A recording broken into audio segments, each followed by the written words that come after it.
यत्रत्रातुमिदं जगज्जलजनी बन्धौ समभ्युद्गते ध्वान्तध्वंस विधौ विधौ तविन्मन्निः शेषदोषोच्चये वर्तन्ते क्रतवः शतक्रतुमिखा दिव्यन्ति देवादिभिः द्राङ्नः सुक्तिमुचं व्यनक्तु सगिरं गिर्वाणवन्द्यो रविः द्राङ्नः सुक्तिमुचं व्यनक्तु सगिरं गिर्वाणवन्द्यो रविः।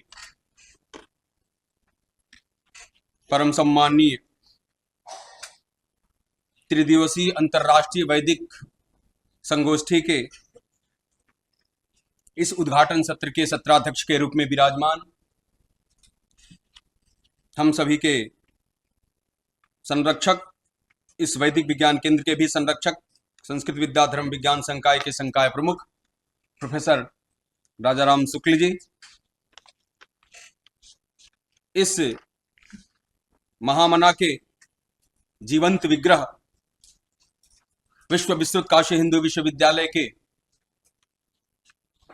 महनीय यशस्वी कुलपति, हम सभी के संरक्षक, मार्गदर्शक, उनकी प्रेरणा से ही कोई भी कार्यक्रम हम यहाँ पर करते हैं।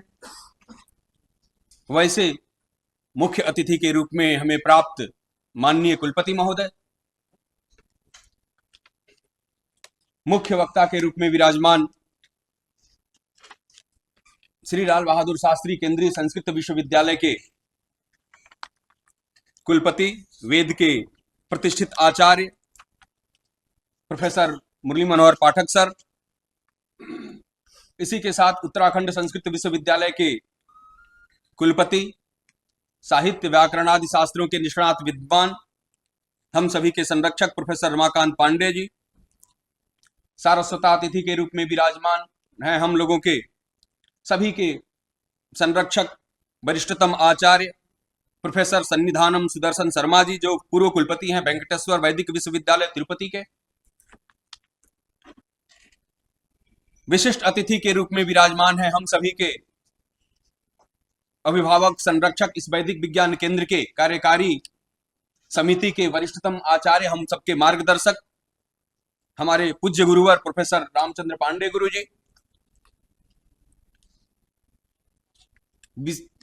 नेपाल, हमारे पड़ोसी देश नेपाल से पधारे जंतु विज्ञानविद प्रोफेसर श्याम नारायण लाभ जी, हमारे इस समग्र संगोष्ठी के संयोजक, समन्वयक, विधिवेत्ता डॉक्टर विवेक कुमार पाठक जी, हमारे इस सत्र के संचालक डॉक्टर धीरज कुमार मिश्र जी, सह समन्वयक इस संगोष्ठी के हैं।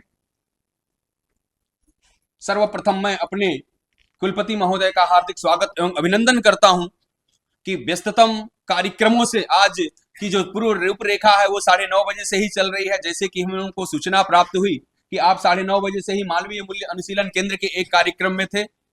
यह कार्यक्रम अभी चल ही रहा है, लेकिन जब हम लोगों ने निवेदन किया आपसे तो आपने सहर्ष यहाँ के लिए, इनकी एक सहर्ष हम लोगों को अनुमति प्राप्त रहती है, पहले से हम लोग उसको गिफ्ट में लेके रखे रहते हैं, बस सर को सूचना देनी होती है। क्योंकि आज तक जब भी हमने निवेदन किया, कभी इन्होंने वैदिक विज्ञान केंद्र के लिए नहीं का संदेश हमें कुलपति कार्यालय से प्राप्त नहीं हुआ।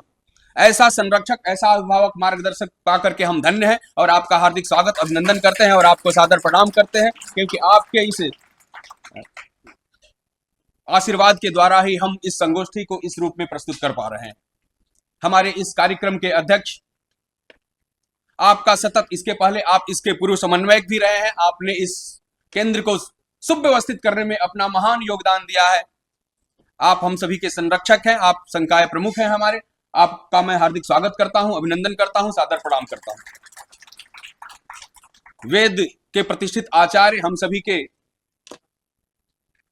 अभिभावक प्रोफेसर मुरली मनोहर पाठक सर, चूंकि प्राचीनगत संबंध ऐसा है कि मैं इनको भैया के संबोधन से संबोधित करता हूं और ये उसी तरह से अनुजवत मुझे स्नेह भी देते हैं। जब मैंने 10 दिन पहले इनसे फोन किया तो इन्होंने कहा कि कुछ भी हो जाए मैं जरूर आऊंगा, और आपको आश्चर्य होगा कि सिलेक्शन कमेटी जो आज से थी, वो सिलेक्शन कमेटी कल से करके सारे जितने भी इनके अतिथि विशेषज्ञ थे सबको कल के लिए इन्होंने वो टिकट दोबारा करवा करके और यहाँ हमारी सभा में उपस्थित हैं। आपका मैं विशेष अभिवादन करता हूँ, आपको सत सत नमन करता हूँ, सादर प्रणाम करता हूँ। इसी के साथ ही वेद के प्रतिष्ठित आचार्य पूर्व कुलपति श्री वेंकटेश वैदिक विश्वविद्यालय तिरुपति से पधारे सन्निधानम सुदर्शन शर्मा गुरुजी। आपको भी जब हम लोगों ने संपर्क किया तो आपने एक शब्द में उत्तर दिया कि जरूर आऊंगा मैं, वैदिक कार्य है, वैदिक संगोष्ठी है और काशी आगमन है, तो इसमें कुछ इफबट हो नहीं सकता, कोई और दूसरा कारण हो नहीं सकता, तो यह कार्य सबसे पहले पूर्ण होगा। आपका अनुग्रह हमें प्राप्त हुआ और आप हम लोगों के बीच में उपस्थित है। आपका मैं हार्दिक स्वागत अभिनंदन करता हूं। इसी के साथ प्रोफेसर श्याम नारायण लाभ जी, आपसे भी जब हम लोगों ने संपर्क किया अंतरराष्ट्रीय क्रम में, तो आपने सहर्ष अपनी सहमति प्रदान की। आपका हार्दिक स्वागत एवं अभिनंदन है। पूज्य गुरुवर अस्वस्थता की स्थिति में भी हम लोग ब्लैंक चेक के रूप में इनका उपयोग करते हैं। कुछ नहीं है गुरुजी का, बस गुरुजी आना है, बस इतना कहना मात्र है। वो किसी भी परिस्थिति में होते हैं, हम लोगों को आशीर्वाद प्रदान करने के लिए हर समय उपस्थित रहते हैं। मैं यहाँ पर खड़ा होकर बोल पा रहा हूँ, या आपका ही कृपा प्रसाद है, क्योंकि मैं साक्षात शिष्य हूँ आपका, और आपकी ही वाणियों से अभिसिंचित होकर के मैं यहाँ पर कुछ बोलने में सक्षम हूँ। आपको सत सत नमन, आपको सादर प्रणाम करता हूँ। उत्तराखंड संस्कृत विश्वविद्यालय के कुलपति, हम सभी के प्रेरणा स्रोत, जिनका आधुनिक और प्राचीन विधाओं में, नाट्य शास्त्र में, दर्शनादि शास्त्रों में जिनकी अप्रतिहत गति है। आप भी बिहार से पटना में किसी कार्यक्रम में थे, वहां से जब हम लोगों ने निवेदन किया तो इन्होंने अपना टिकट परिवर्तन करा करके फिर वहां से आ रहे हैं, हम लोगों को समय दिया। आपका हार्दिक स्वागत अभिनंदन है, सादर प्रणाम है। इस सभागार में उपस्थित वेद के विश्व विस्तृत प्रतिष्ठित आचार्य, जिनकी प्रेरणा और जिनके मार्गदर्शन में ही वेद विज्ञान की एक एक ईंट रखी गई है, एक एक संरचना हुई है, वैसे पूज्य गुरुवर प्रोफेसर हृदय रंजन शर्मा गुरु जी हम लोगों के मध्य विराजमान है। आपको मैं सादर प्रणाम करता हूं। हम लोगों के बीच में विराजमान है उत्तराखंड संस्कृत विश्वविद्यालय के पूर्व कुलपति और ज्योतिर्विद्या के वरिष्ठतम आचार्य और हम लोगों के गुरु भाई प्रोफेसर देवी प्रसाद त्रिपाठी जी। आपको भी मैं प्रणाम करता हूं, आपका हार्दिक स्वागत एवं अभिनंदन करता हूं। इस सभा में दिल्ली विश्वविद्यालय के इस छात्र कल्याण डीन कॉलेजेस, जिसको हम लोग बोलते हैं, वो हम लोगों की भाषा में रूढ़ हो चुका है, इसलिए थोड़ी कठिनाई हो रही है उसके हिंदी को लेके आने में। आप हम लोगों के बीच में श्री प्रोफेसर बलराम पाढ़ी जी उपस्थित हैं। आपसे भी जब हमने निवेदन किया तो आपने सहर्ष अपनी सहमति प्रदान करके हम लोगों के बीच में आए। आपका हार्दिक स्वागत एवं अभिनंदन है।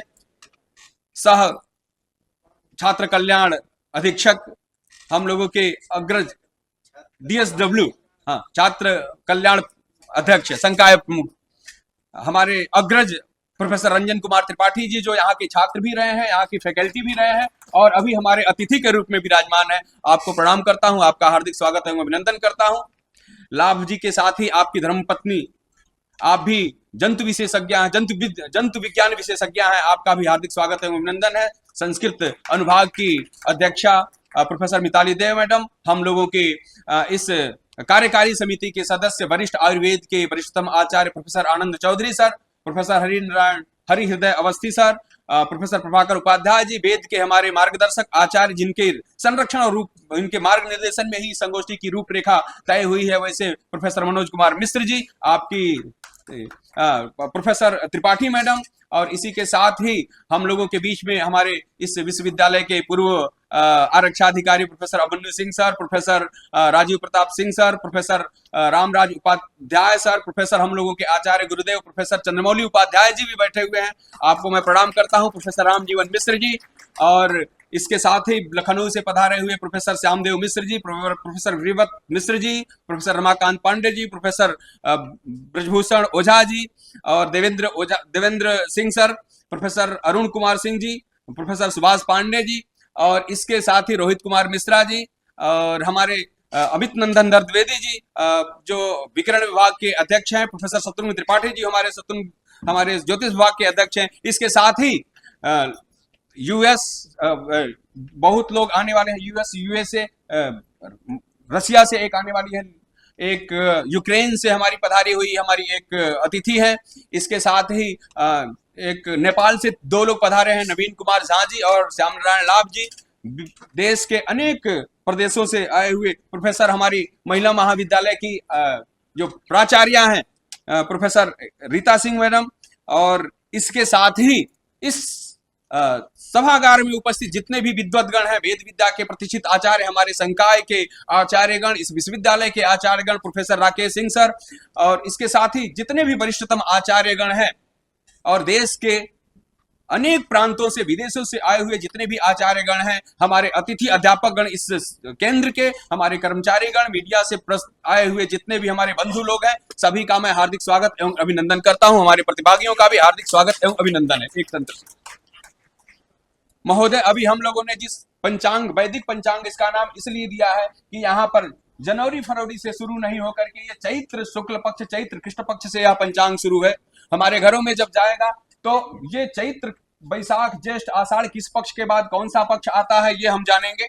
और इसी के साथ पहले तिथियों को प्रमुखता दी गई है। तिथियों के सामने अंग्रेजी के भी महीने और तारीख लिखे गए हैं, जिससे आप तिथियों को पहले देखेंगे, उसके बाद फिर अंग्रेजी को देखेंगे। अगर अंग्रेजी की तारीख से अगर तिथियों को समझना चाहेंगे तो अंग्रेजी वाले को छोटे जो ब्लैक में लिखा हुआ है अंग्रेजी की तारीख, वहां से देखेंगे और तिथियों को बगल में देख लेंगे। लेकिन जो लोग ये देखना चाहते हैं, कम से कम उन्हें यह प्रथम पृष्ठ जब खुलेगा तो पता चलेगा, जिस भी घरों में होगा, कि हमारा पहला महीना जनवरी नहीं, हमारी भारतीय संस्कृति वैदिक परंपरा का जो प्रथम महीना है वो चैत्र शुक्ल पक्ष है। और उसी क्रम में चैत्र शुक्ल के बाद फिर जो है बैसाख कृष्ण पक्ष आता है, बैसाख कृष्ण के बाद बैसाख शुक्ल पक्ष आता है। एक एक क्रम के चलता जाएगा। और जो पंचांग होते हैं, तिथिवार नक्षत्र योग करणानाम समाहारः पंचांगम, तो ये पंचांगों के पांचों चीज, इसी के साथ ही व्यवहारिक मुहूर्त और ये गंडमूल, सतीसा, अभिजित और यात्रा याति के मुहूर्त, जो महत्वपूर्ण कर्म होते हैं उनके मुहूर्त इसमें बताए गए हैं। ये पंचांग का वैशिष्ट है। क्योंकि प्रत्येक लोगों के, अगर सनातन धर्मावलंबियों के पास अगर जाएगा तो हम लोग कम से कम, जो हमारे बच्चे चैत्र बैसाख का क्रम नहीं जानते, नाम नहीं जानते हैं, कम से कम वो इससे परिचित हो सकेंगे। यह इसका एक प्रयास मात्र है। महोदय, इस संगोष्ठी के विषय में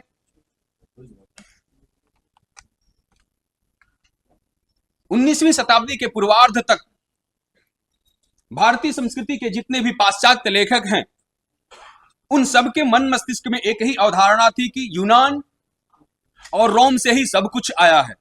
यूनान और रोम की मिश्रित सभ्यता से ज्ञान, विज्ञान, दर्शन और कला के समवेत स्वरूप से अभिभूत थे। उन्हें लगता था 19वीं शताब्दी के पूर्वार्ध तक जिन्होंने भी भारतीय संस्कृति के बारे में लिखा कि यूनान, रोम के अतिरिक्त विश्व में कहीं से कुछ, किसी चीज का सृजन ही नहीं हुआ। दर्शन, विज्ञान और कला का जो समवेत स्वरूप वहां दिखाई देता है, उस तरह की उन्नति कहीं देखने को नहीं मिली। लेकिन जैसे ही 19वीं शताब्दी के उत्तरार्ध में पाश्चात्य लेखकों के भारतीय संस्कृति संबंधी आलेख हमारे सामने आए, जिसमें ग्लेनविले, सार्टन, लियो और 2-3 और विद्वान हैं जिनको मैं कल पढ़ रहा था, तब जाकर के भारत वैश्विक समाज की आंखें खुली कि हम लोगों की शोध की दिशा ही गलत जा रही थी। क्योंकि जो कुछ भी हम लोगों ने देखा, यूनान से विज्ञान का अभ्युदय हुआ, विज्ञान की उन्नति हुई, ये मान्यता धाराशायी हो गई उन लोगों के आलोकों के द्वारा। थॉमस हिथ थे, सार्टन थे, ग्लेनविले थे, इन लोगों ने जब लिखा तो ये जाकर के जब लोगों ने पढ़ना शुरू किया उसे, तो लोग, ये मान्यता धाराशायी हो गई कि यूनान से ही सब कुछ आया है, ज्ञान विज्ञान का स्वरूप आया है। क्योंकि यूनान ने बेबीलोन और सुमेरु से बहुत कुछ सीखा है। जब हम इतिहास को पढ़ते हैं, वैश्विक इतिहास को, तो देखेंगे कि यूनान ने बेबीलोन से बहुत कुछ सीखा, सुमेरु से बहुत कुछ सीखा। बेबीलोन से यूनान ने सीखा, और बेबीलोन ने कहां से सीखा? बेबीलोन ने भी यूनान से बहुत कुछ सीखा है। टालमी, जिसको आज का पाश्चात्य विश्व सबको अपना शीर्षस्थ गुरु मानते हैं, विज्ञान का आविष्कारक मानते हैं, दार्शनिक मानते हैं, उस टालमी ने भी बेबीलोन से बहुत कुछ सीखा। टालमी ने दशमलव का ज्ञान अरब देशियों से लिया, और अरब ने गणित का प्रारंभिक ज्ञान भारत से लिया।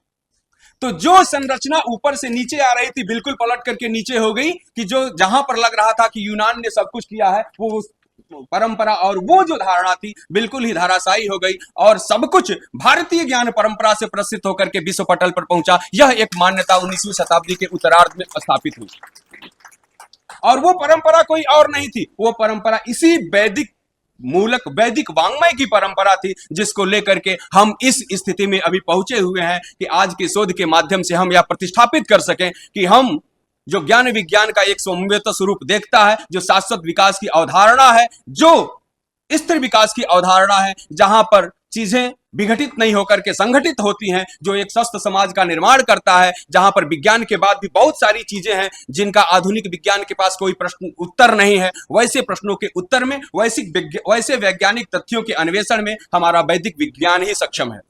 और उसी की अवधारणा को, चूंकि समाज के सामने, समाज आधुनिक भाषाओं में ही उसे समझता है, ग्रहण करता है, तो समसामयिक तरीके से समाज के सामने प्रस्तुत करने के लिए, समसामयिक तरीके से समाजोपयोगी बनाने के लिए हम लोगों ने यह उपक्रम आरंभ किया है, जिसमें मुख्यतः 6 विषय हम लोगों ने निर्धारित किए हैं। एक तो यज्ञ तत्व मीमांसा, जिसमें यज्ञ से संबंधित विषयों की व्याख्या होगी।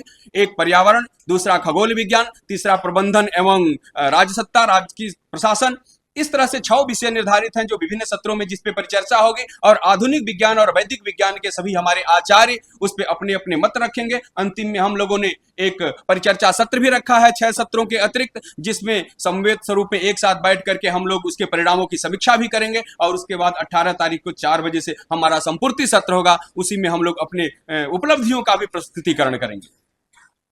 तो इस तरह से यह विषय इसी रूप में हमें आर्य समाज में प्रतिष्ठापित किया गया है। समय अधिक हो गया है। पुनः एक तंत्र से मैं जितने भी सभागार में उपस्थित हमारे आचार्यगण हैं, विद्वद्वृंद हैं, वैज्ञानिक जगत से संबंध लोग हैं, हमारे अभ्यर्थी हैं, पत्रकार हैं, हमारे विद्वद्गण, मंचस्थ सभी आचार्यगण हैं, आप सभी को मैं एक तंत्र से प्रणाम करते हुए अपनी वाणी को विराम देता हूं। धन्यवाद।